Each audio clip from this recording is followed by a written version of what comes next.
You're listening to the Breadcrumb Mojito podcast, hosted by Connor Whale. Perfect. Sweet. Zennon, welcome, bro. Hey, bro, how are you? Yeah, very well. Thank you very much for giving us some of your time this morning No problem, man. and having a bit of a chat. Bit of a yarn. Yeah, as everyone can see, we're sitting in a little bit of a different set to normal. We're here in Zennon's beautiful restaurant, Paris Butter. And how long have you guys been around now?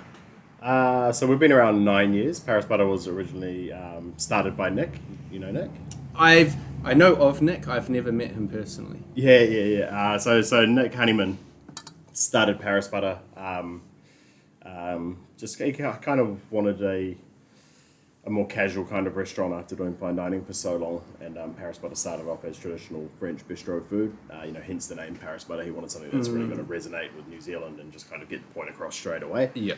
And then I joined Nick in 2019, and we kind of wanted to evolve from bistro to more fine dining. So we kind of done that over the course of a couple of years. COVID kind of really helped with us having to flesh out some of the tables because these used to be stacked down here. Okay. Chockers, like over there was 3 tables, here was just like that classic French bistro, you're sitting like this next to people. Yeah. And then after COVID, we kind of fleshed out the tables because we had to. Yeah. And then we fleshed out our menu, going from a la carte to tasting menu. A la carte to tasting menu. And then we've just been evolving, just evolving ever since then, which kind of hence the term of our menu, the evolution menu. Oh, okay. Yeah. Sick, love it. Also, would you like a cocktail? Man, it's like 10 to 12. It's the morning. The rhubarb and custard milk punch is relatively low alcohol for a cocktail. Yeah, let's have a go on that. What's that one there? Coconut and peach margarita or pineapple chili margarita. They're both sort of on the higher. Yeah, they're an after service one, huh? Yeah. I'll have a crack on this one. Yeah, cool. Happy days. This should be pretty smooth and mellow, especially to start the morning off. Yeah. Wow, you guys go hard. Well, lower ABV. Yeah. You tend to get away. You're not forced to have to drink the whole thing. Just something to sip on. Yeah. Cheers, bro. Cheers, my man. Oh, that's delicious. You like that? Yeah, smashable. It's easy. Dangerously smashable. Yeah. Easy drinking. Yeah. It's my partner's mum. That's like her favourite. Oh, yeah? She'll sit down because she's not a big drinker, and so she can just have like one of those as a nightcap, and it's less booze than a glass of wine. Yeah. And so I was just going to say that doesn't feel like you're drinking, but I reckon by the time you finish a few of those bottles, you'd stand up and be like, exactly. Yeah, you get through a bottle and you start to feel it. You're like, feels like half a box of beers has gone in or something like that. But yeah, just for one on in the morning, she's pretty tasty. Yeah, it's good. It's awesome. But yeah. Okay, so this started out more casual.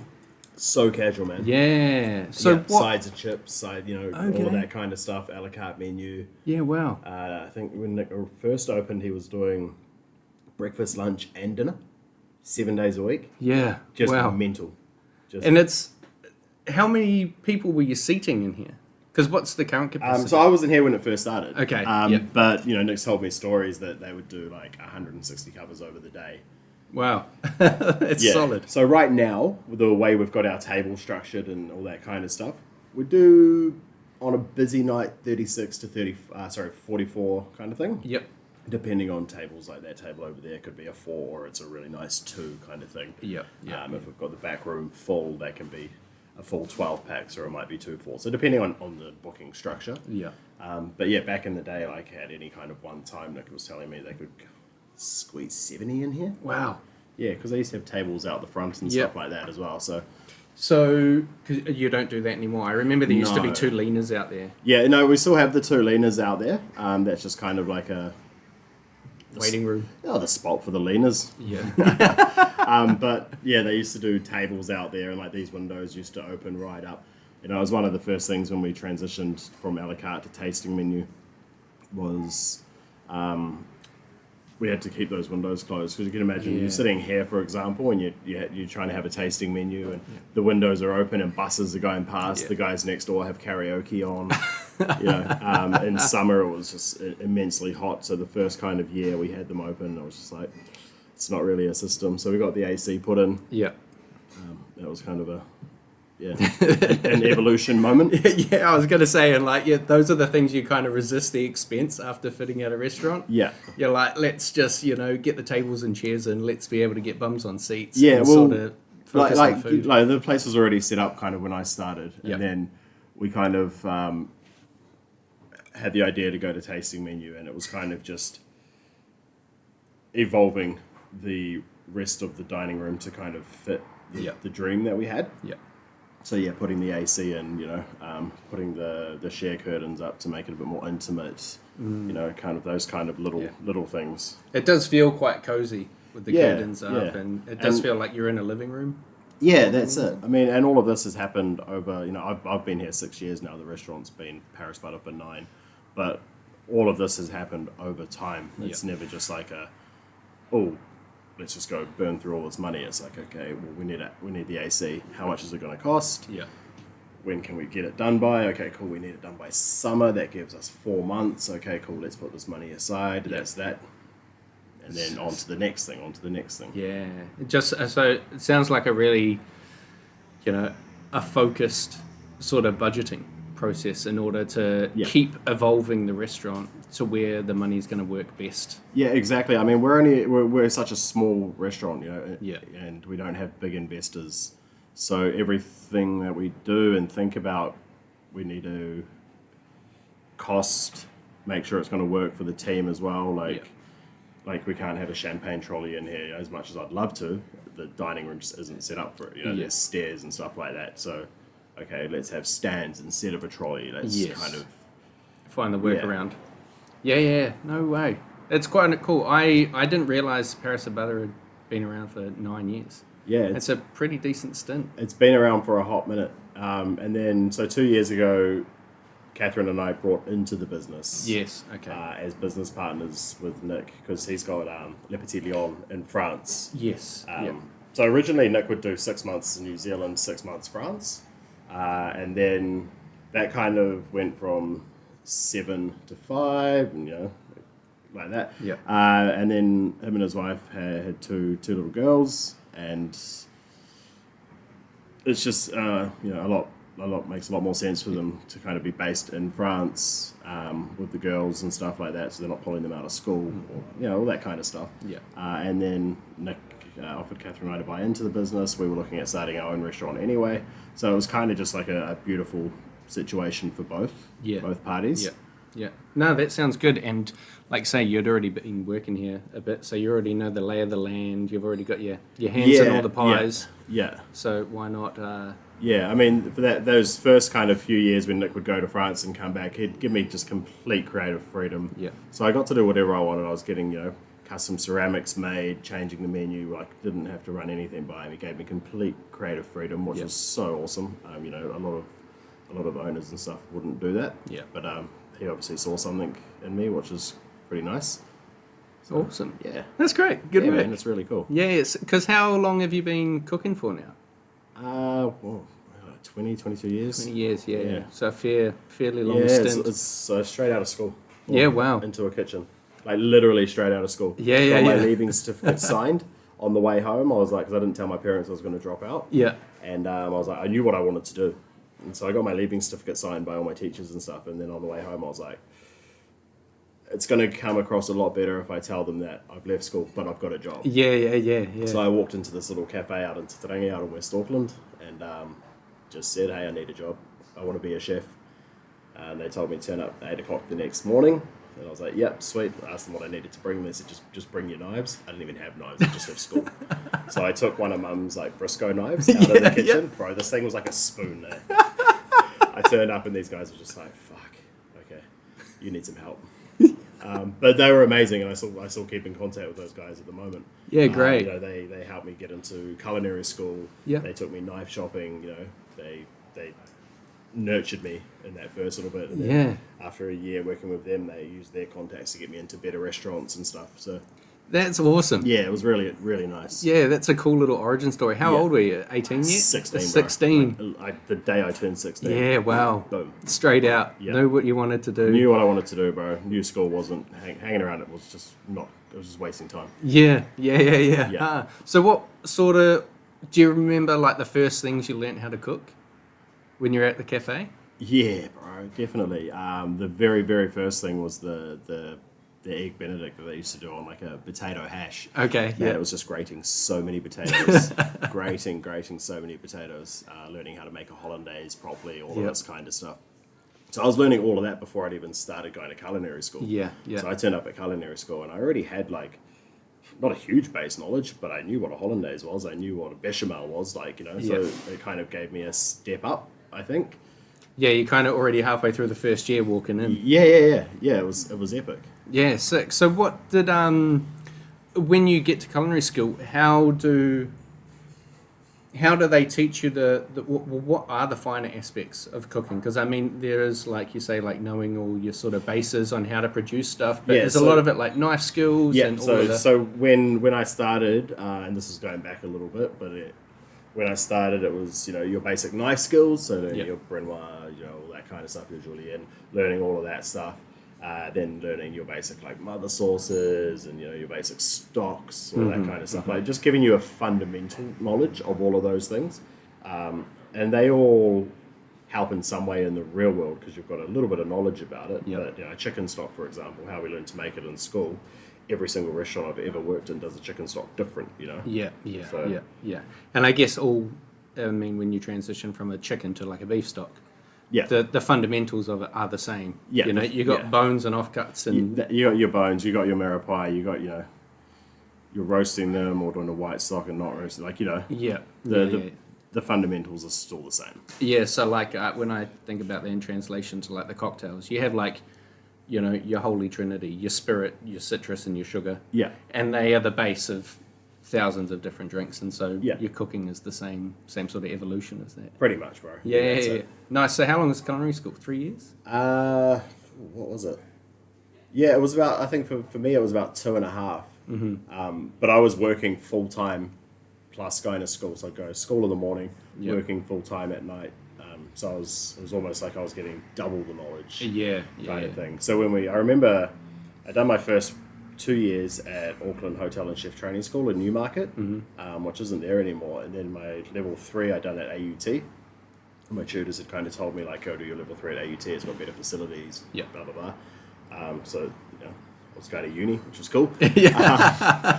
And didn't even have to finish school to get there as well. No, I got the certificate and everything. But I remember finishing that level 3, and there was let's say 20 people that started the course. And when we finished, there was like 11. But only 2 of us, I remember this very specifically, only 2 of us were working in restaurants, like proper, full-time and studying. And we all left with the same qualification at the end of it. And I was like, well, I don't understand it. Like, cool, I've got this qualification. That's amazing. I'm working in a great restaurant, as a kid. But these guys, we've all got the same qualification, but they can't break down 4 different sorts of fish. So.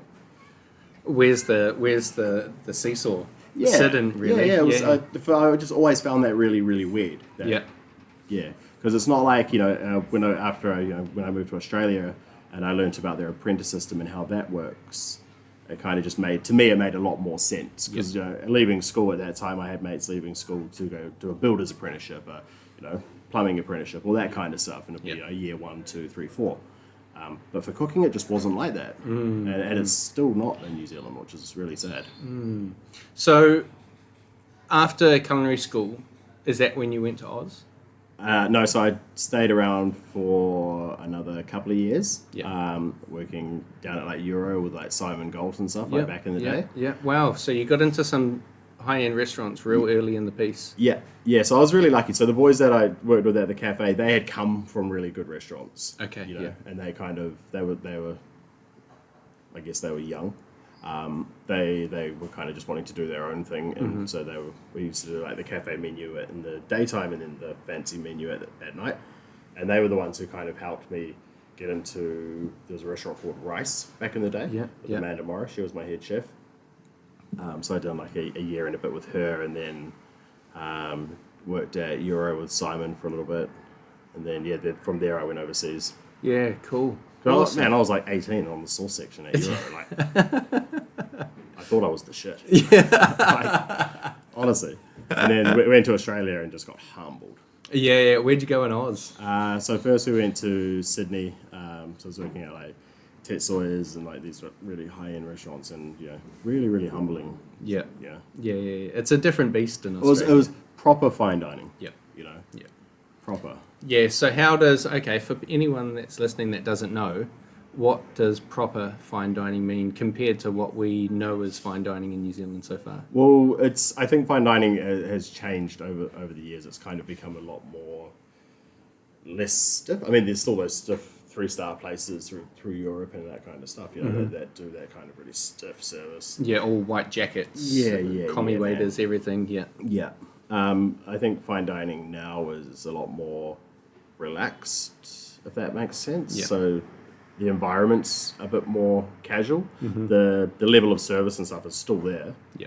The level of product in the glass on the plate, it's all still on par. Yeah. But that stiffness is gone. Yeah. You know? Yeah. It feels like say it just feels more relaxed, more Yeah, casual, but yeah. the quality of product is. And I think it has to be with New Zealand and Australia. Like we're a very relaxed kind of, we're two very relaxed countries. Yeah. That stiffness kind of isn't ingrained into us. We're also very young countries when you Yeah. compare us to like Europe and that kind of stuff. So Yeah. And I was thinking when you were first talking about Paris Butter opening and sort of the style of restaurant it was. When I think of like French cooking, it's a lot of butter. yeah, And a lot of seasoning and a lot of sort of little pieces of this, that, and everything's very meticulously sort of played out, and it's very systematic. yeah, And so, with New Zealand and Australia being more sort of younger, casual countries, you can still achieve that one whole sort of dish and element but without there being 100 different components going into it type thing. So it's Yeah. almost like a simplified. yeah. Version.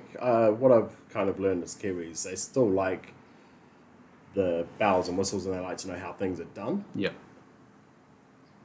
but without the fluff. Yeah. They still want to know about the wine, the producer, and all this kind of stuff, but they don't need the somm at the table swirling the glass and testing it for them, like that kind of stuff. Yeah. I don't think it flies in New Zealand or Australia. Yeah. And it just kind of, it's just taking space in the restaurant, really. Yeah. Coming from like being in different restaurants in Melbourne myself, working in a couple that had that. Yeah. And it's always like, 3 somms walking around on a dinner floor just to make sure bottles of wine aren't corked or something. Yeah. And it's like, they got a lot of knowledge, but it's just kind of here. So I think that was one of the things that kind of Nick and I wanted when we transitioned this into the fine dining kind of what it is now, was we wanted that fine dining aspect of, you're coming for a tasting menu with the matching wines and blah, blah, blah, blah, blah. But when you're sitting here with somebody having a meal, you don't want to be interrupted 20 times because your water glass has gone down to there and someone's here all of a sudden, So like we don't let the glasses go empty, obviously, but the guys are so good at reading the tables. Like, we're a small little team. There's 3 full-time on the floor. Like, the guys, they're so good at reading the tables. Yeah. Like, Be a help, not a hindrance. yeah, Very much. and we wanted, we want banter with the tables as well, which is something that you don't get in like traditional fine dining. It's very like, sir, ma'am, blah blah blah. Yeah. But when you've got someone like Vince or Ollie, at the table, like that's not their personality, man. Yeah, Like, exactly. They're characters. Yeah, we want their characters at the table, like Yeah. No, they're great. Ollie's done the podcast with us. Yeah. And we He's have full a on. good yarn. He is. He's full on. He's such good energy. Yeah, exactly. It's all gas, no brakes. Oh, It's right. Tell me about it. no, he's great. Every time I catch up with him, it's always like we go deep into a 30-minute yarn, you know? Like it just, everything else in the world disappears and you're just hooked in for a That yarn. man could go into a 30-minute yarn with anyone. He should start his own podcast. And he's very well known and respected in the industry, and so he doesn't go too far without bumping into someone he knows. Yeah. We got super lucky. With everyone that we've got in our team, actually, Ollie in particular. Yeah. Someone who's been around for that long and that kind of stuff. But I think that kind of just comes into that Paris Butter culture. Like everyone who's working here wants to work here. Yeah. So that's kind of something that we're super proud of, man. Yeah, for sure. And that'll give you really good sort of retention with the staff when they all believe in what you're trying to put on the table for everyone. Yeah, we've got awesome staff retention. Obviously people come and go with visas and stuff, but majority of like our core team kind of stick around for a good few years, which in hospo, that's fantastic. Yeah. Like we can't ask for anything more. Yeah, for sure. Love that. Brace yourselves. It's sponsorship time. I know ads can feel like the Broccoli podcast, but today we're talking about the Bar Society, a company I own and operate. So think of it as supporting my broccoli farm. This goes out to all cocktail lovers and hospitality pros. Are you ready to elevate your drinking experience? Introducing the Bar Society, New Zealand's leading clear ice supplier. Whether you're stirring down a classic old-fashioned or crafting the perfect gin and tonic, there's no substitute for crystal clear ice. Not only does our ice look stunning, but it also melts slower, keeping your drinks colder and your flavors perfectly balanced. From home bartenders to high-end establishments, the Bar Society's here to bring your beverages to the next level. Order today and see why we're trusted by the best bars and restaurants in New Zealand. Visit thebarsociety.co.nz and let us transform your drinks. The Bar Society. Elevate your drinking experience. So now with this new evolution menu, is it like when you say tasting menu, it's set menu? Yeah. And do you choose from like a 3 to 5 dishes or? So we got a 6 and an 8 course. Okay. Yeah. So that's actual courses. So we don't class the snacks. We don't class the bread as actual courses. So you always get those, and then you follow in on your 6 or your 8. Yeah. Okay. It's based on what we can kind of get our hands on. So the kind of ethos with the food is the best New Zealand produce inspired by memories and travel. Okay. Yeah. Which is cool because it doesn't pigeonhole us to do any certain cuisine. Yeah. We still, because we kept the name Paris Butter, we still do get people thinking that we're a full French restaurant. And that was one of the things that we spoke about when Catherine and I brought into the business with Nick is, do we do a full rebrand? Do we change it? And then again, like, small business, we kind of done the costs on how much that's all going to cost and then weighed up the pros and cons. And it's like, Paris Butter's already a brand. Yeah. Let's spend that money on something else, painting the walls or something like that. Or it's just a little facelift instead of a whole rebrand. Yeah, man, exactly. So we changed we kept the name, we changed you can see on the sign out there, those 4 leaves, they used to be a different symbol under there. Yes, okay. So we changed those 4 leaves like to represent things. So you've got like the nasturtium leaf, which represents like community, just because nasturtiums are everywhere around here. You've got the kawakawa leaf, which represents New Zealand. You've got the grape leaf, which represents our kind of wine and beverage program. And then the fig leaf, which represents seasonality. Okay, yeah. So we went deep on that. Yeah, that's quite... quite in depth, but then so simple when you look at it as when you look at it like that, it's really simple. But the meanings behind everything, just there's a reason behind everything that we do. That one I kind of just pitched to Sina, Nick's wife, who's really clever with that kind of stuff. And I think it was like 4 hours later, she sent through that, and I was like, perfect. Like, how good is that? Meant to be. Yeah. She just nailed it. She absolutely nailed it. Yeah, love that. And so how often do you change items on the menu? Is it always a full menu rewrite, or it's just a couple of elements? It's we change. There's 2 reasons that we change. One is seasons, obviously, and something's not available or something like that, or the other one is we get bored of it.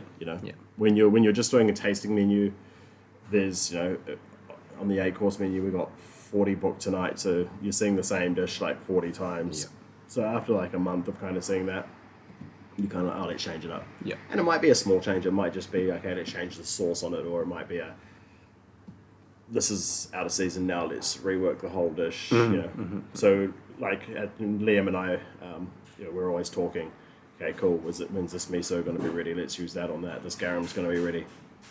Nick and I talk every couple of days. He's based in France, so his menus are predominantly kind of that summer, spring kind of thing because the restaurant's seasonal. Yeah. So when we're talking dishes and stuff, like he'll be telling me about dishes, and it might be the middle of winter, right? If you're and I'll kind of put those in the back burner, and then I'll tell him about winter dishes. Now he's got his second restaurant, Robo, and he'll put those in his back burner. So then come when the seasons swap, it's like, hey, remember that pine nut thing you were doing? Like, so that's a real asset, I think, to both restaurants. Is you've got two really good chefs with two really good teams that are working with each other, not in competition. Exactly. It's very much it's a family relationship, sharing ideas between them. A great benefit that you're operating in two different hemispheres of the world with different seasons, because trends change as well. And so there'll be some things popping off over in France where it's like, exactly. Fuck, we could put the Kiwi twist on that. Exactly. So most food trends, and I'm sure it's probably the same in like the bars and stuff. Most trends tend to start in the northern hemisphere and then filter down. So it's really cool. Like Nick will get to see kind of things happening before they'll kind of happen here, and kind of give me a heads up. On some ideas. It's a great way for you guys to stay top of the heap, like always innovating, always pushing out the new sort of ideas. It's super cool for the team as well, because we kind of have this unofficial exchange program between the two restaurants. Okay. You know what I mean? Like, so when the season finishes at LPL, that's coming into our summer. So like Vince, we've done a season at LPL. We were coming into summer, we needed another full-time front of house person. So we, got Nick to send someone over, and it was Vince. Yeah. And we sent over one of our commies to go do a season at LPL. So it's we've kind of done that the last kind of 4 years. Yeah. Like every season, someone will come over or someone will go there, and it's cool because Nick and I's food is different but similar. We've got a lot of the same kind of things. Like we worked for so many of the same chefs through like Sydney and stuff, but just at different times. Yes. Nick was like that generation above me kind of thing, if you look at it like that. So it's quite easy when the guys come over here from France or that kind of thing. They see similarities in the food, so they pick it up really fast. Yeah. And it's the same when our guys go there. It's like, okay, cool. So they nail it. A great little sort of sharing of knowledge going around, even between the staff. I mean, that must give you guys... Well, it's so cool. Like, if you asked Vince at the start of last year, did he think he would be in New Zealand for a year and then he's moving to Melbourne and stuff? He probably wouldn't have. Yeah. And then he gets this opportunity like, hey, do you want to go to New Zealand? Tom, one of our commie chefs from last year, was like, hey, do you want to go work in France in a 1 Michelin star restaurant? And he's like, wow. Why not? Okay. Yeah, hard out. So he comes back, Tom comes back in December, and he's going to come just help us for a month, just through that real busy Christmas period, and then he's off somewhere else, which is exciting. So, sick. Yeah, it's so cool, man. Yeah, that is great. And, hearing sort of your story on coming up and sort of being nurtured by a couple of other chefs that have worked in good restaurants in the cafe and culinary school and things like that, it also sounds like you and Nick both put a lot of effort into nurturing any of your chefs and front of house staff and to sort of give them the best opportunities that they can in their young careers to sort of prosper. I mean, we have to. It's like, it's kind of our responsibility, right? We want to make this somewhere that can be a stepping stone to the next place they want to go. Yeah.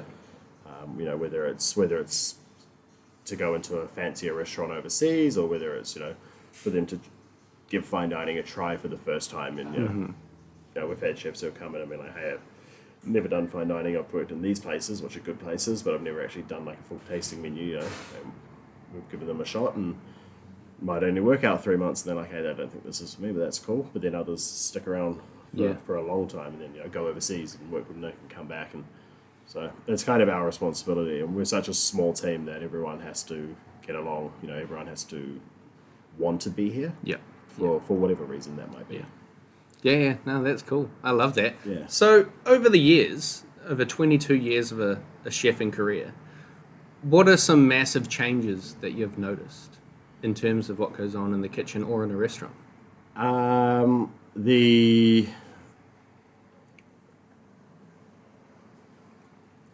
big one is the cultures have changed.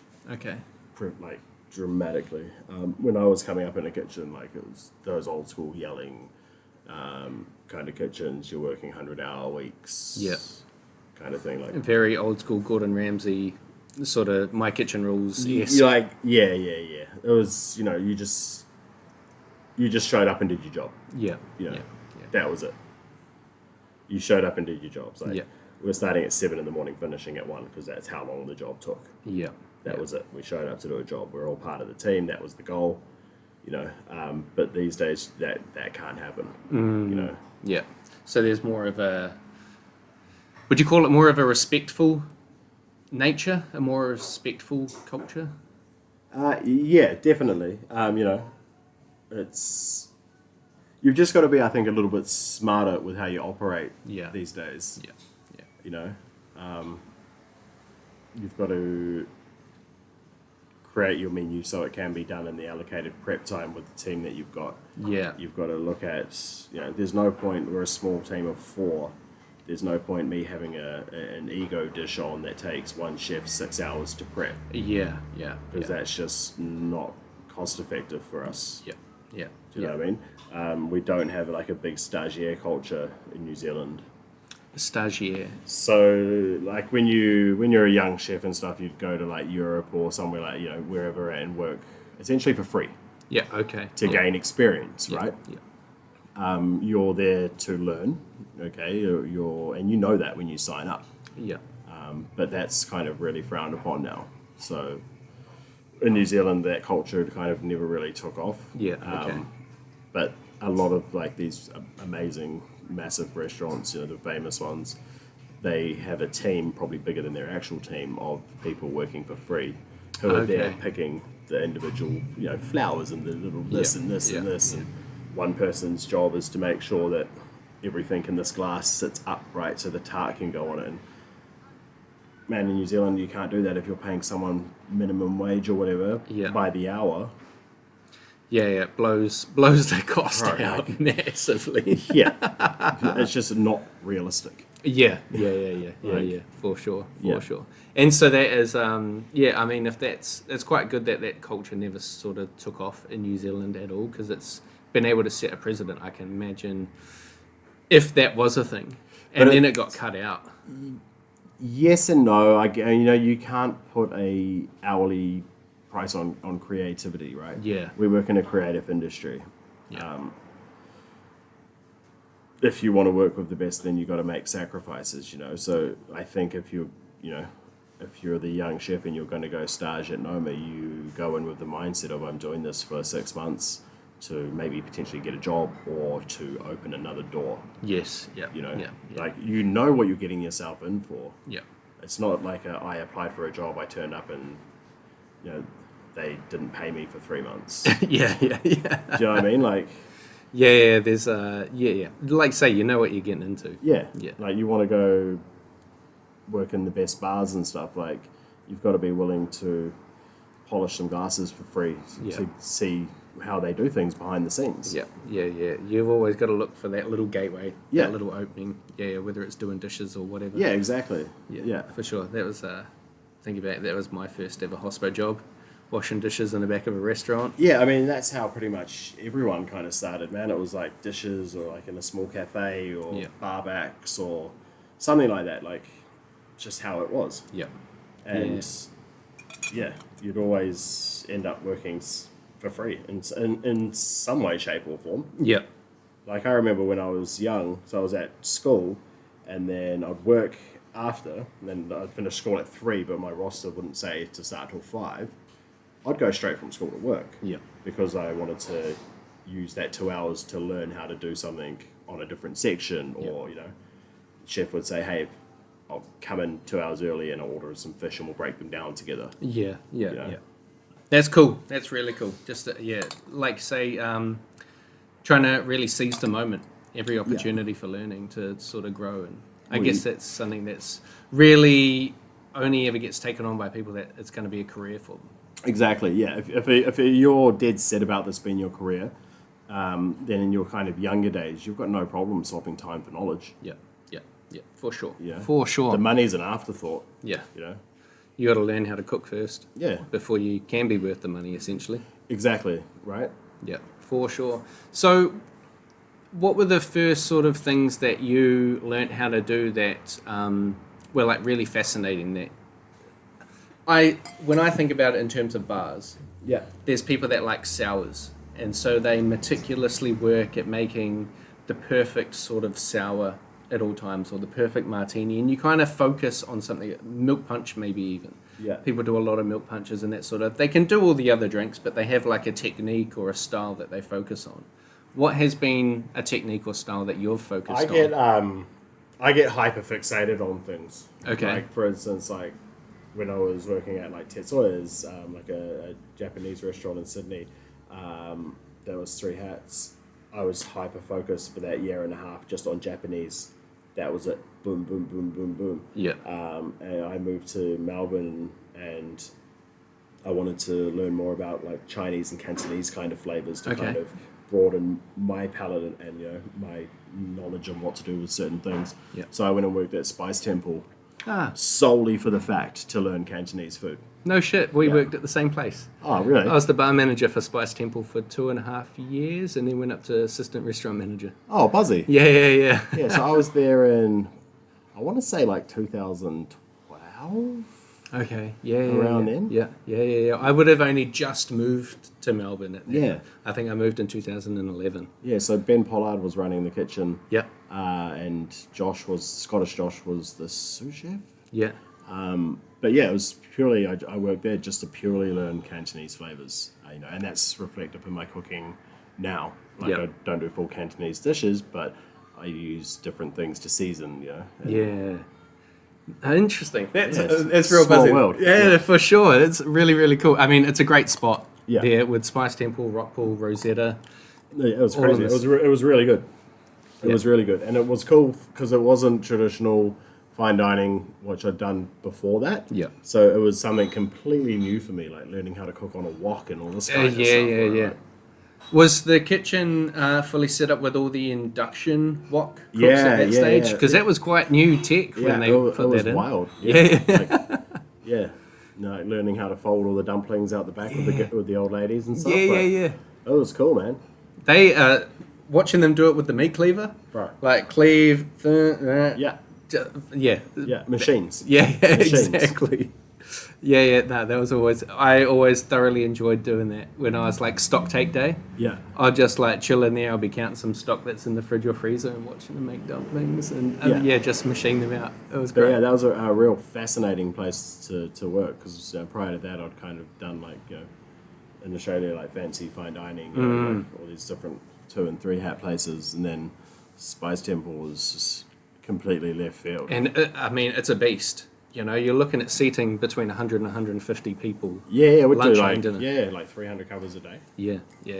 But like it was just run like such a well-oiled machine. Yeah. So that was one of the other reasons that I found it so fascinating because I was like I already knew how to cook. You know, Yeah. you can always learn more, but the reasons I was there was really targeted. Like I was hyper fixated on seeing how a big place like that ran because Yeah. I'd never worked in a big place like that. I was hyper fixated on the flavor profiles of that Cantonese cuisine. You know, like that's So I was like, cool. I'm gonna lock in here for a year. I'm gonna learn everything I can, Yeah. and then pull out. Yeah. That's great. And Neil would have still been in Rockpool at that time, eh? I think I saw Neil maybe once the whole year that I was there. Okay. Yeah. He kept to himself, did his thing.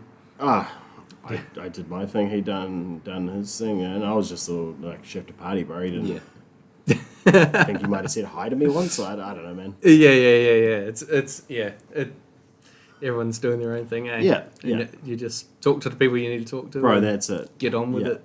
Just get it done. Yeah, no shit. So so you were in Spice Temple for a year, Yeah. and was that sort of? Did you go anywhere else in Melbourne after that?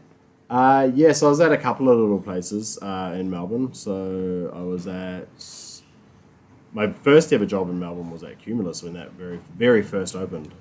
Yeah. Way back in the day. And then it was pretty much that and like Spice Temple, and then I was mostly based in Sydney. Yeah. Sydney and Melbourne have such great hospitality scenes that are also such a competitive market against each other. It's always a battle. I mean, when I was over there, like, this is 12 years ago, I spent most of my time in Sydney because I felt there was more, like, Sydney was more fine dining. There was more known fine dining restaurants in Sydney at that time. Yeah. Melbourne was a lot more casual. Yeah. So, Yeah, because I'm trying to think. Izard was probably the only real fine dining place in Melbourne back at that time because they were 1999. yeah, I mean, there was still like Vue de Monde and Attica and stuff like that. But at the time, they just didn't really appeal to me. Like when the reason I was in Melbourne was, well, I moved down there with an ex at the time. She had a job down there, and I was like, yeah, cool. But yeah, like Spice Temple like appealed to me because I wanted to learn something new. Yeah. Yeah, Sick. And so, at what time did you come back to New Zealand? It was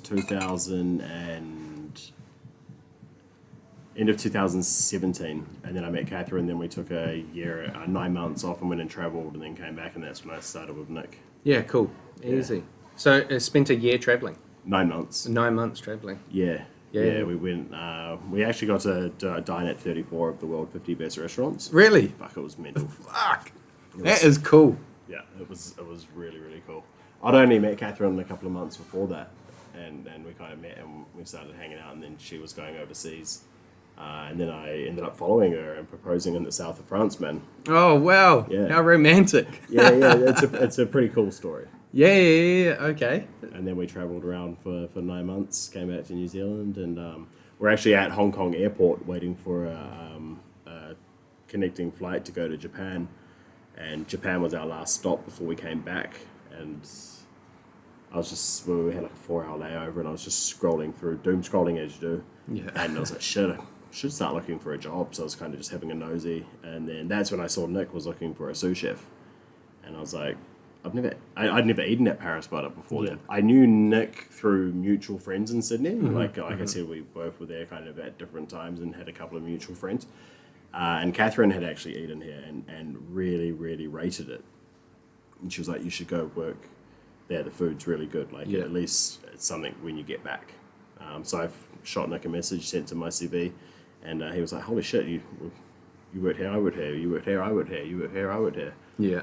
Got that common ground. Yeah. So I think, and that's one of the things that's helped the evolution of Paris Butter, especially in those earlier stages, is both Nick and I just got each other's flavor profiles straight away. So for us to collaborate on a dish, it was super easy. There was nothing left field, like the flavor profiles we both got, we both knew where we were trying to get to. Yeah. That's cool. That's awesome. Yeah. So whose idea was it to try and eat at all the top 50 restaurants? Catherine sounds like a real foodie as well. I mean, especially if she's the boss, bro. It was her idea. It was her idea. And you just got dragged along as the chef. Pretty much. Yeah, exactly. She loves it. She's she hates the word foodie, but she loves eating out in restaurants and stuff like that. She likes, it's her thing. So she'd smash through the Metro top 50, just going to like one a week kind of thing over a year. Checking them out, and then she was at home sick with like tonsillitis, watching Chef's Table on TV, and she was like, heaps of these restaurants are in countries that I'm already going to, and then started going down rabbit holes and just like getting bookings, and she was like, oh well, if I'm in this city, I may as well do all 4 of the ones that are in the city, and then so I was like, oh, I want to come. Yeah. Oh, that sounds like an epic sort of journey around the world, and literally tasting around the world. Yeah. That'd be we've been super fortunate since then as well to, be able to do a lot of travel with cooking and stuff like that. I think the last 4 years I've only been on 2 trips where I haven't had to take my knives. Yeah, wow. But everywhere else, it's a collaboration. It's something else. It's cooking here, it's cooking there, and that's been really cool the last few years. Has been able to do these events overseas. Like guest chefs will come here, like we have all those collabs here. Yeah. Then we get to go cook there, and different events and stuff. Like with Nick getting his star, that opened a lot of doors that I've been able to dovetail on. Yeah. With me doing collabs here, he's been able to come and. Yeah, because you've been traveling a lot recently, haven't you? Yeah, the last few months has been pretty hectic. But that's the nature of the beast, man. There'll be nothing for a few months, and then it'll just be like red hot. Yep. And then there'll be nothing for a couple of months. And so when you go overseas to sort of work with other chefs, are you doing a menu takeover type thing, or are you doing a dish with a bunch of other chefs doing a dish, or is it more of a learning experience? No, so it all depends on the event. 9 times out of 10, it's just a full collaboration. So it'll be, like the one in San Fran, for example, there was the guys from Sorrel who came and cooked here. And then when we went over there, we got Nick to come over from France, so we turned it into like a 6 hands dinner. Okay. So you had Paris butter, sorrel, and Le Petit Lion, and we done 2 courses each. Oh, cool. From each restaurant. Yeah. So kind of that's how most of them work. Like it'll be a couple of courses from each restaurant. Never. The only time I've done a full takeover was it last year or the year before at Melbourne Food and Wine with Pete from Ides. Yep. So we've done just a 3-course menu for the day. Cool. Which was it was 1 or 2 days. I think it was 2. That was really cool. Yeah. Just being invited to cook at Melbourne Food and Wine was cool, man, because it's one of the biggest things that like in the Southern Hemisphere when it comes to food. And I remember as a young chef, like looking at the lineups that they used to get, I was like, wow, that's cool. And then when Pete reached out and was like, hey, do you want to come and be our chef for Food and Wine? I was like, bro. Tick, yes. Yeah, sign me up. Yeah, let's go. It's almost like a little boyhood dream is sort of coming true. Yeah, like we've got, Pete's come over here and cooked with us. We've got the wall in the kitchen. I'll show you after this where all the chefs have all signed it. Like, oh, cool. Bro, there's some phenomenal names on that wall. Yeah. It's crazy. Yeah. And I mean, with the reputation that Paris Butter has, it seems like it's going to continue that way, and more chefs are going to be putting their name on that wall. Yeah, we've got a few lined up, a few more in the pipeline for next year, which is cool. A few events overseas kind of penciled in, but there's a lot of things penciled in. Yeah, and then all of a sudden it'll just be like, green light, and you'll be like, Jesus, okay. Yeah. Like it was this month. We just left our suitcases in the lounge. Because we were moving around. Last month we were moving around so much. Like the same thing happened last year. Like we got to cook in San Fran with Nick. We got to cook in Thailand with Nick. We got to cook in Bali. I got to go to Spain for an event. Like, fuck, it's just crazy. Yeah. Just absolutely jet setting around the world. Cooking. It's for me. It's the definition of living the dream. Yeah. Like it's something you worked so hard for your whole career. And now all of these kind of doors are opening and these opportunities are coming across the table. So we try to say yes to everyone we can. As long as the guys here are locked in and they're fine, if they've got all the resources, we're not going to say no to a trip to China. Yeah. Why not? But also not going to close the restaurant here. Yeah. So we need to make sure that the team's got everything, that they can nail it. Which they do. Yeah. Like one of my favorite things to do when we're overseas doing an event is like look at the reviews and stuff, and it's so epic. Like I'm not hearing there's like all these 5-star reviews coming through on like Google or whatever. Like man, how good is that? Yeah, the team is killing it. The team is killing it. Yeah, and I think that is I think about it in terms of like a leader, a good manager in a restaurant.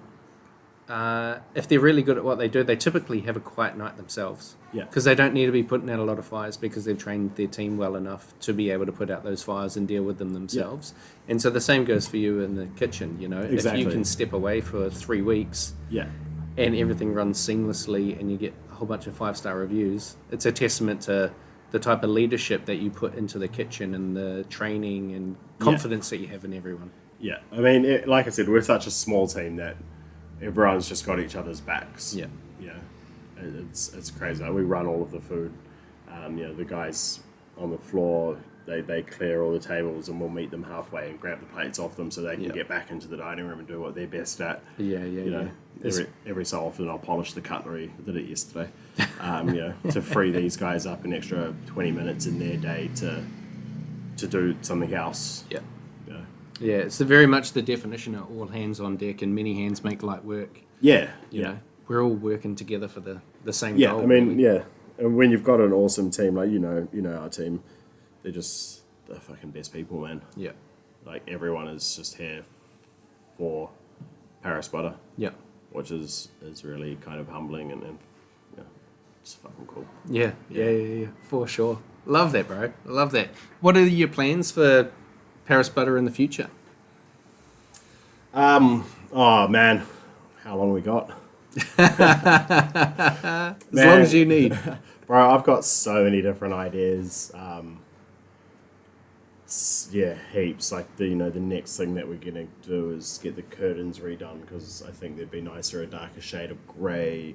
We've got a vision to kind of turn that front room into the first room that you come in, and we'll have a chef's counter in there, and that's where you'll have your snacks and champagne. Then you'll progress through the dining room. Kind of that's one vision that we've got. We've got kind of another vision to just go to one menu instead of the two. But trying to balance all of that without having to hire additional staff at the moment, or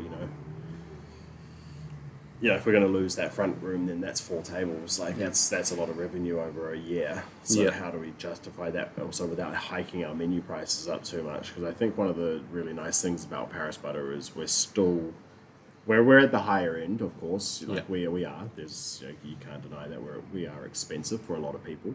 But we're also approachable. Our entry level price is affordable. Yeah. It's not completely out. It's not a week's pay. Yeah. Some restaurants, are a week's pay. So without isolating that customer base, how can we level up the experience? Yeah, for sure. Yeah. It almost, I think, making, hatted level food more accessible to a lower price bracket per se is. Yeah, but that's hard though because we only use the best produce that we can get. Yeah. Like I'm not gonna just take a brisket from Bid Foods and charge you my tasting menu prices because that's just not good. Yeah. That's not one. It's not going to be the best brisket you've ever had. For example, I'm just using that because that's what the boys bought for staff meal. Okay. Yeah. That Liam's actually making it today. You got a slab of brisket on sale, and for a staff meal, perfect. Yeah. The guys are having like brisket sandwiches tonight for staffies. They're so pumped. But the beef that we're using for the restaurant, that's running upwards of like $75 a kilo. Yeah. It's a different level altogether. Exactly. Yeah. Like it's we're using crab from Picton, like New Zealand king crab, like that. We don't eat that stuff for staff meal, but that's what our guests get. Yeah. So the quality that we're using is tenfold. So we need to make sure that that's never sacrificed. Mm-hmm. But we're not overcharging the guest, Yeah. Like we're still, I'd love to be able to charge more.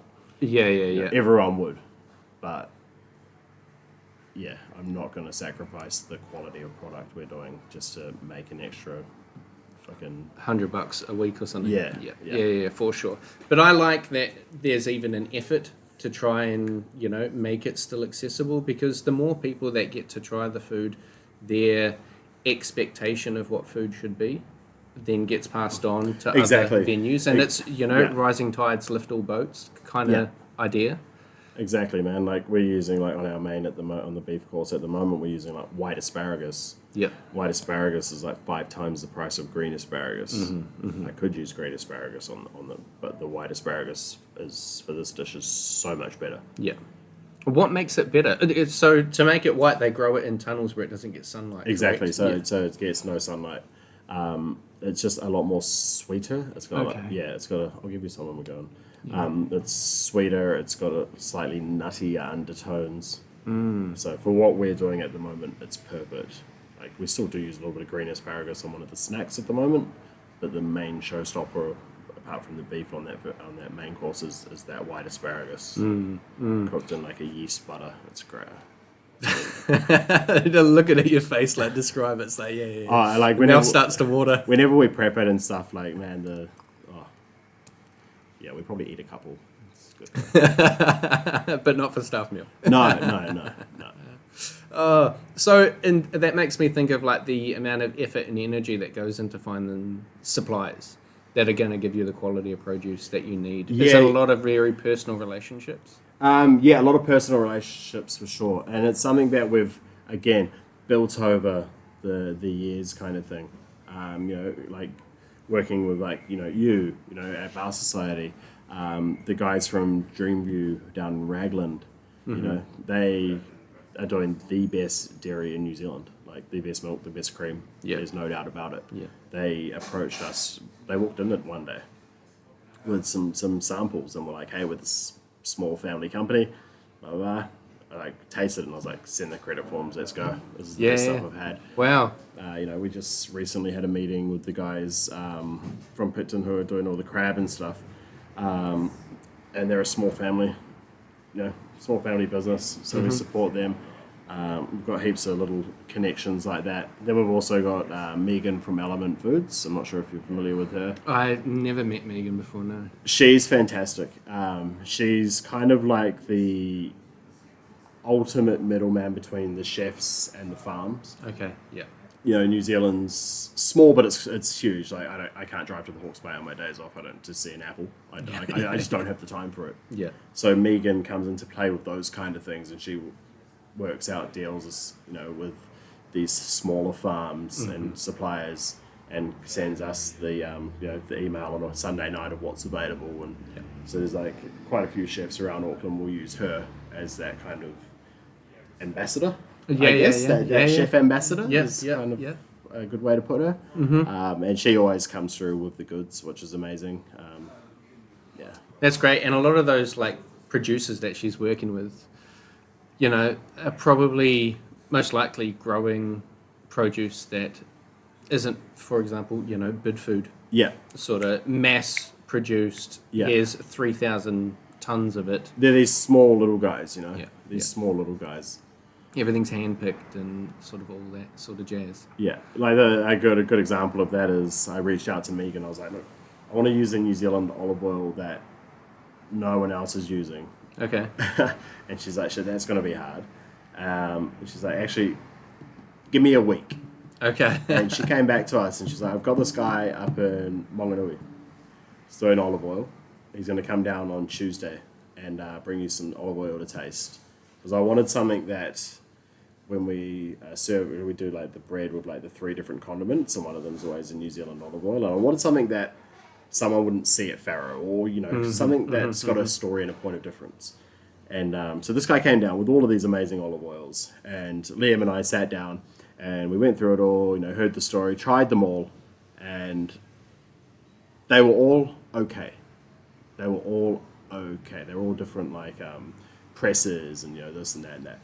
And I said to the guys, like, would you do a blend for us? Because in my head I knew that these would blend well, these would blend well. And he was like, yep, what kind of ratios do you want? So me and Liam went back to the kitchen, came back with the scales, we got some cups and stuff, we started playing around, we found the ratio that we wanted of these 2 specific oils, and boom, that's the Paris butter olive oil now. So the guy makes... I think we don't go through heaps. We're a small restaurant. I think we go through maybe like 5 litres every 3 weeks. Oh yeah, I mean it's still a lot of olive oil. Yeah, but we give a decent amount as part of the bread course with the butter and the tomato honey and stuff like. But that's kind of all we use that for is just the bread. And we were using it on a dessert actually. But yeah, so we got this Paris butter blend olive oil. So that's kind of a cool thing that Megan does is she introduces us to these guys or represents us to these guys. That is really cool. Now it just gets me thinking because you pointed out like 2, one being dairy and one being olive oil, that to a regular non, culinary minded person, it just seems like 2 simple things that normally you'd pick up from the supermarket and not think twice about them. So what is it that stands out about either of those components? I think the fact that they're not mass produced. Okay. So they're done on a smaller, more intimate scale. Yeah. They're both small, independent family, operations. So the guys are all hands-on. You know what I mean? As soon as something starts getting mass produced, the vision can kind of get a little bit blurred. Yeah, okay. For example. So a lot of it is sort of the story and the hands-on sort of input to it, not necessarily the fact that the milk that they produce has a higher cream level or something, it's. I mean, I'll make when we go into the kitchen after, man. You try like the normal blue top milk, and we have that for staff coffees. Yeah. But then we've got the Dream View stuff for anything milk or cream in any of the recipes, or for guest coffees. Yeah. Okay. And you would taste it, and you just be like, "Fuck." Okay, so you really do notice a difference side by side. Yeah. Yeah, I mean, it's the same as driving a Toyota Corolla versus driving a Porsche. Yeah. They're both cars. Yeah. But one is clearly better. yeah, the Corolla. Oh, yeah, no, that makes perfect sense.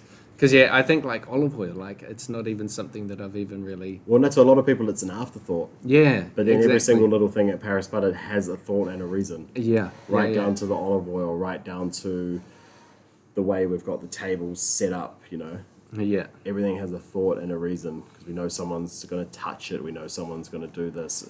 Does it feel nice to play with it at the table, like the cutlery stands? Yeah. They're shaped like that because for me, they feel nice. And I'm a fidgeter when I'm out at dinner. Yeah. If I'm waiting or saying, and Catherine and I are talking, I've always got my hands fidgeting with something. So does that feel nice to fidget with? Yeah, there's a lot of, like even just human condition thought going into all of the little things. So much different thought and from different people. Like in our bathrooms, like we have a little like ladies drawer, for example, with ladies products in it. Yeah. And that's something I would have never thought of. Yeah. But it's something Catherine thought of. And I was like, I guess it makes sense. Yeah. I would have never thought of that, and something that a guy just wouldn't think of. Yeah. And the amount of comments and like compliments we get on having accessibility to that kind of stuff in like in a really tasteful, discreet way from female customers is phenomenal. Mm-hmm. Like, yeah. It's toilets are always something I focus on. Yeah. In a venue, like. The venue itself can look immaculate. Oh, if the toilet's disgusting. But this toilets are shit, and it's the old sink and the old toilet from the previous place that was in here because that just wasn't in the budget. And it's like, if you can really put care and attention into someone where, sorry for my language for anyone if it sounds vulgar, but if you can put enough time and care and attention into the place where people take a shit, it just makes the whole experience of the venue cohesive.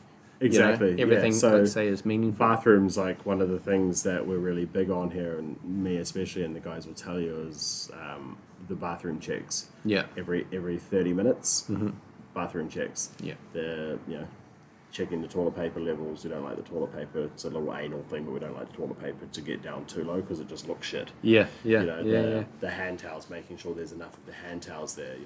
One of the again, going back to evolution, like when I first started here, there was paper towels in the bathroom. Yep. I was like, well, that's, we can level that up. Let's cost it out how much we're spending on paper towels versus like nice, clean cloths that the guests can use. So we've done the cost on it, and obviously it's more expensive, but how can we recoup that money somewhere else, Yeah. And I mean, cloths are reusable, you can always clean them and bleach them and, everything like that. So everything that one of the compromises that we kind of sat down and put our heads together for that was, at the time, we were getting all laundry done off-site, which is expensive, right? We were like, okay, well, what about if we cut that down to just getting everything that a guest touches done off-site? So the hand towels in the bathroom, the napkins at the table, the tablecloths, they can all get done off-site. But the kitchen rags, the tea towels like that we use in the kitchen, what if we buy a washer dryer and put it upstairs and do it ourselves? Yeah. And so we've done those numbers, and not only does it just work way better because we can take care of our own stuff, we're actually saving money, and we still get to use the fancy towels in the bathroom. Yeah. Like, that is brilliant business thinking. It's still putting the attention where it needs to be. Yeah. But your kitchen rags, they get food on them, they get some sauce on them, maybe a stain here and there. Yeah. The customer's never going to see or have to touch that. So no. So if a guest touches it, it gets done commercially. Yeah. If it's just our kitchen rags and stuff like that, we do that. Yeah. And that's how we kind of justify being able to go from paper towels to nice, soft, cloths in the bathroom. Yeah, brilliant. So, Love that. yeah. Love that. What's been one of the biggest learning experiences you've had coming into sort of the ownership realm of a venue as opposed to just working in one? There's heaps, bro. Yeah. One of the kind of biggest ones was trying to learn how to manage people. Okay. Yeah. It's something that I'm still working on, and definitely getting better. And as you kind of mature, you kind of work that out. That was kind of the biggest thing. Was I'm not just the chef anymore. Yeah. Now I've got to look at the bigger picture on everything. Being the chef, you kind of just need to focus on the menu, what's on the plate, all of that kind of stuff. Yeah. But now I need to focus on a lot more stuff, and I'm super lucky to have Nick and Catherine to help with all of that, and then the team as well. Yeah. But it's the little things. If we're quiet one night and one of the rooms is empty, it's like, oh, God, okay, Yeah. at least that room is full. But before, when you're just an employee and stuff, you're like, sweet, quiet night. Yeah. Exactly. Yep. So your mindset kind of changes. I think it tapers down, for me anyway. It tapered down the ego a little bit. I think as a head chef and sous chef, you're kind of focusing on pushing for those accolades, like hardcore, because that's building your profile. Whereas I think since Catherine and I brought into the place, we still push for those, but it's not at the forefront. The forefront of our mind is having a busy restaurant, having a happy team. Being a business owner and stuff, man, like making GST, making all of that boring shit. That's kind of always at the front of the mind now. It's just a different vision of what you're doing, right? Yeah. But you're still trying to achieve the same thing at the same time. And then it's having that amazing support network. So an amazing restaurant manager. Joe's doing fantastic. Vince is doing amazing. Ollie's doing amazing. Liam, my sous chef, is phenomenal. Like I can let him run the kitchen if I'm needed to come to a podcast or something like that. But yeah, like having that team is the fucking thing, man. Yeah. One thing that I always love it when I see business owners doing it is the shitty jobs.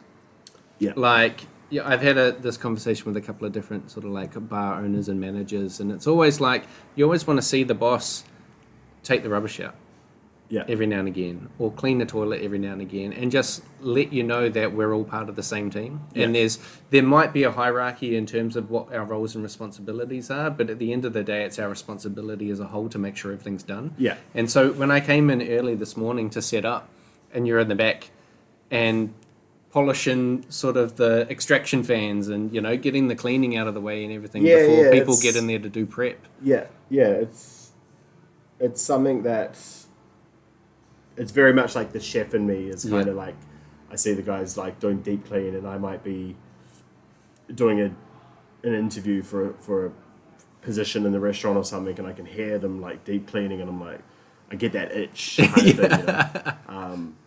But I try to a little bit of everything, not every day, but I try. Yesterday I polished the cutlery. I've actually done it twice this week. Polished the cutlery. Joe's been off sick. He's got like a really nasty lung infection. So we're just like stay away from the restaurant, man. The weekend's sunny. None of us want to be sick, bro. Yeah, exactly. So polishing the cutlery, taking the bins out, those kind of little things, just to help the guys. Yeah. I also find them quite. As we were talking about, you've got different things to worry about now. Whether it be like how the restaurant's doing, what's going on with staff, finances, changes. I find personally, I take on real mundane, repetitive tasks to keep up productiveness, but as a way to sort of just think about something different. Yeah.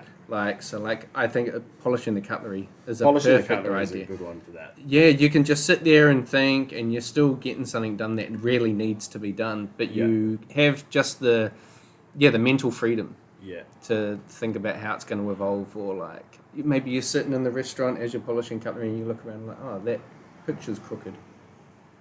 Yeah. And get to make that little adjustment. Yeah, I mean, I try to every kind of, I wouldn't put a day on it, but I try to do different things on the floor.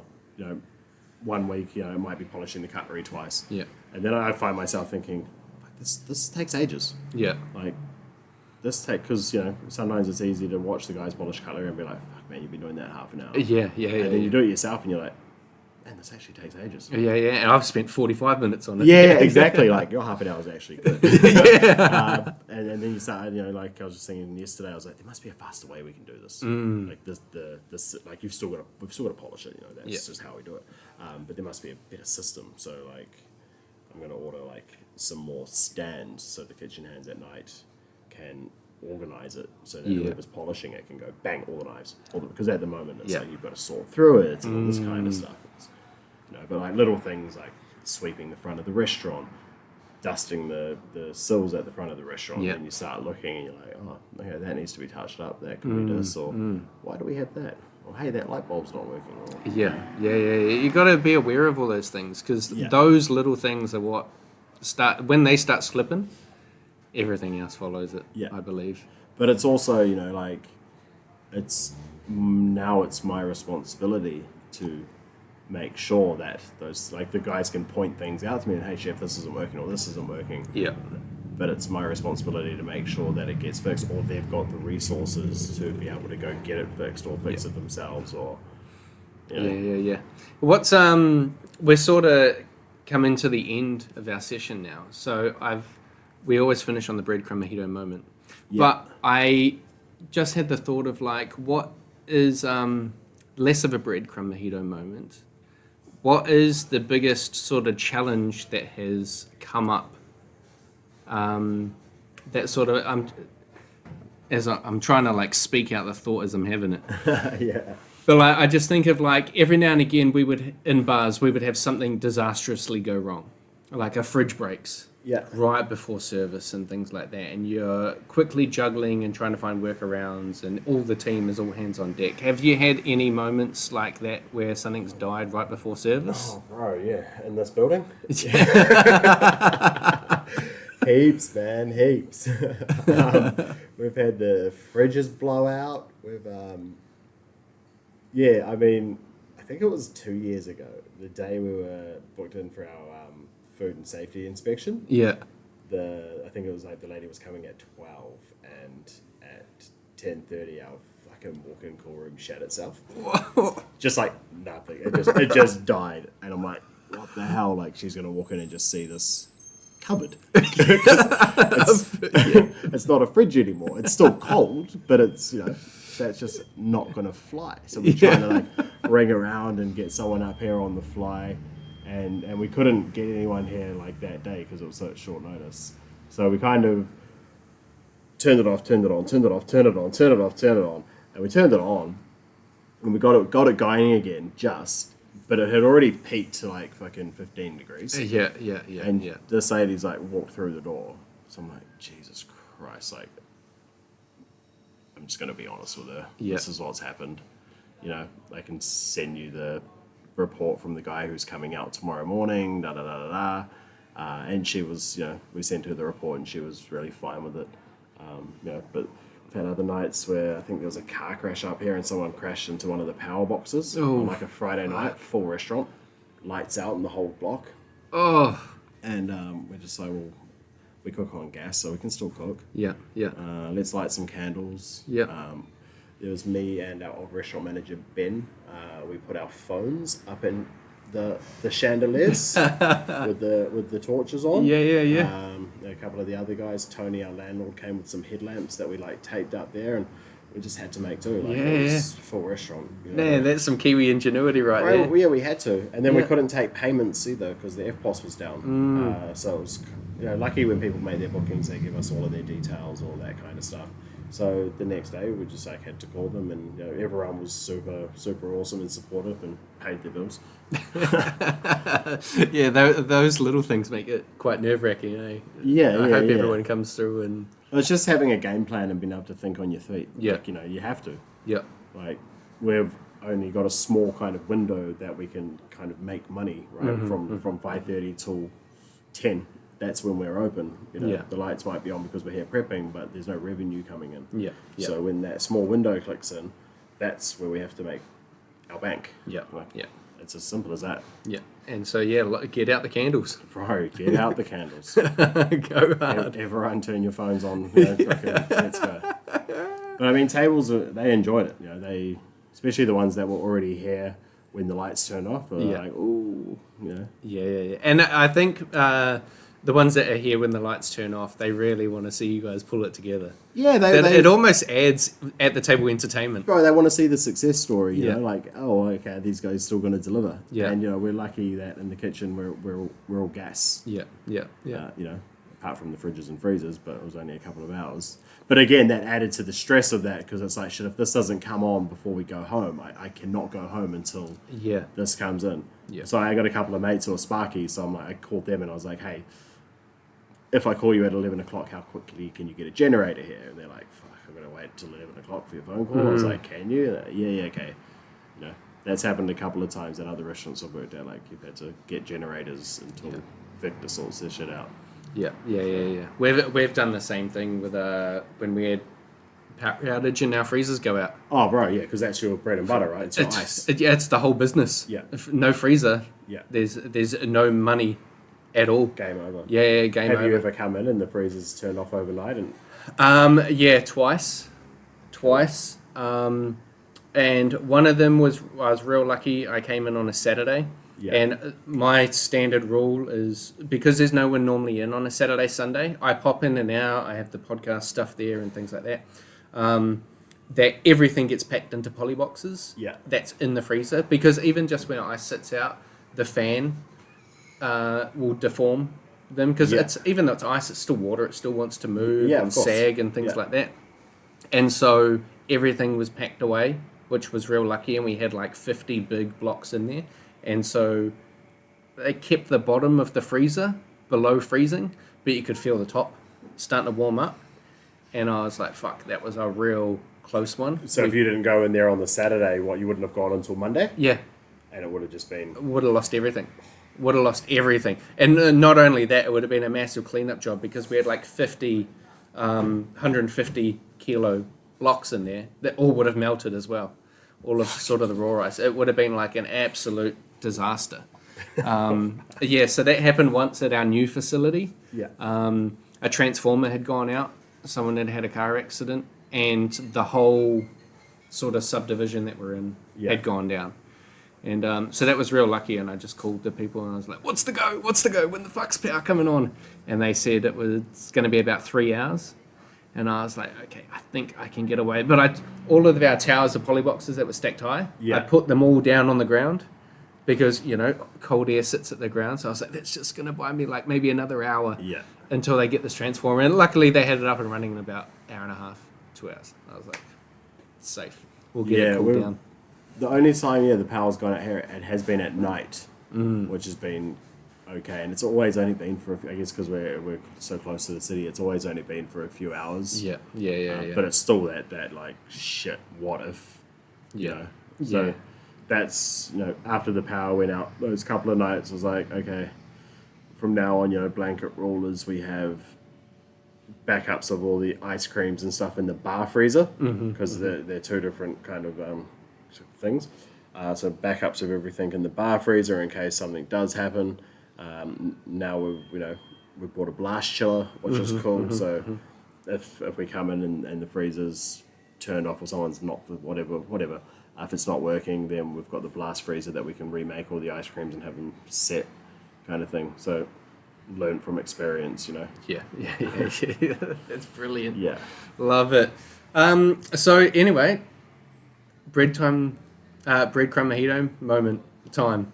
Yeah, okay. We had a small chat about this before we started filming, and so hopefully you've had enough time to sort of think about it. Yeah, essentially it's just an ultimate balls up, isn't it? Okay, yeah, exactly.